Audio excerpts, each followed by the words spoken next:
Hi guys, first of all thank you for subscribing. This video is for subscribers only, and in this video I'm going to give you a couple of tips that I find useful when trying to complete this six-pack routine.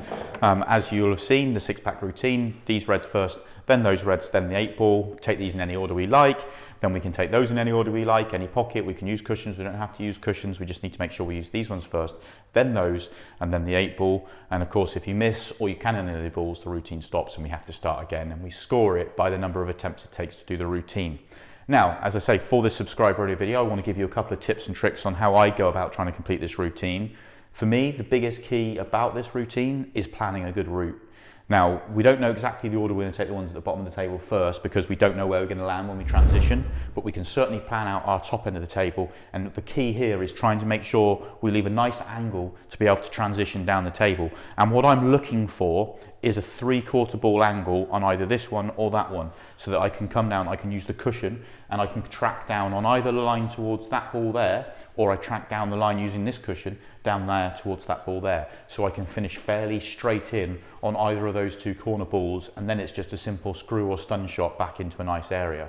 So that means I've got such margin of error when playing that shot. So the key is, I'm going to do it using this one, give myself a good angle on this ball so I can track down the table towards this one here. So how am I going to do that? Well, for me, I like taking the middle ball first. You could take the end ball and just play a little stun shot back to here, or a little screw shot, and then leave this one in. Problem is, if you come up a little bit short, then you could come a little bit too wide.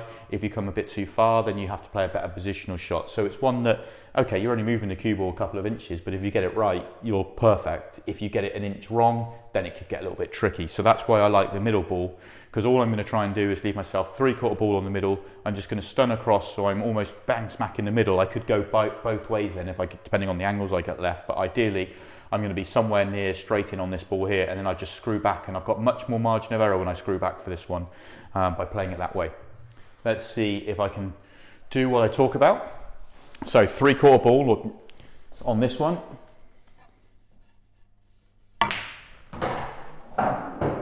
And as I talked about, come back to nearly straight on that one, and now I'm just going to screw it back a few inches.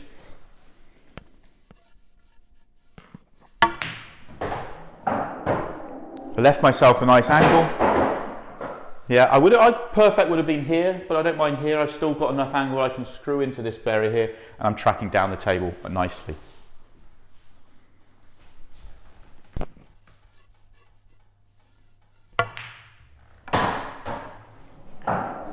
Now, see that with the shot there, because of the way I played it, so I left myself the angle to screw. I'm tracking down towards this ball, so if I'd stopped here, still got a good angle. If I stop here, I've still got a good angle. It was all about the angle I was tracking on, which I had absolutely perfect. And now I'm just off straight in on this one. I can now play this one, and all I'm going to do is play a little screw shot, come back to somewhere here. If I underhit it, I'll have that one. If I overhit it, I've got that one, and I can use cushions, I can go in any order. So I've got a wide margin of error, but somewhere in this area here would be perfect.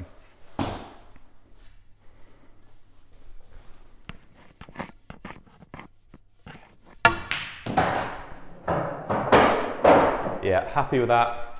Just potted it a fraction in the side of the pocket, or I felt I did. But this one I can just drop through now, just come on and off the cushion, leave myself, even if I'm straight on this one, I'm fine, I can screw back, but ideally I want to be just short of straight, and I can come up this side of the table.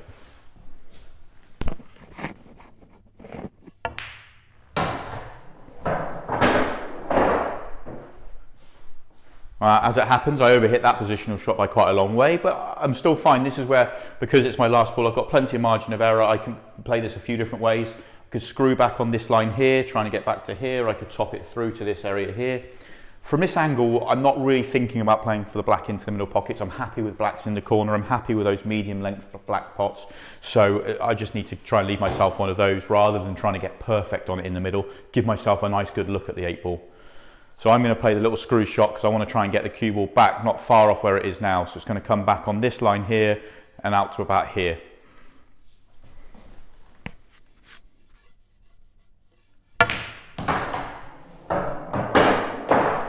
And as I talked about, left myself a nice medium, comfortable pot into the corner on the 8-ball.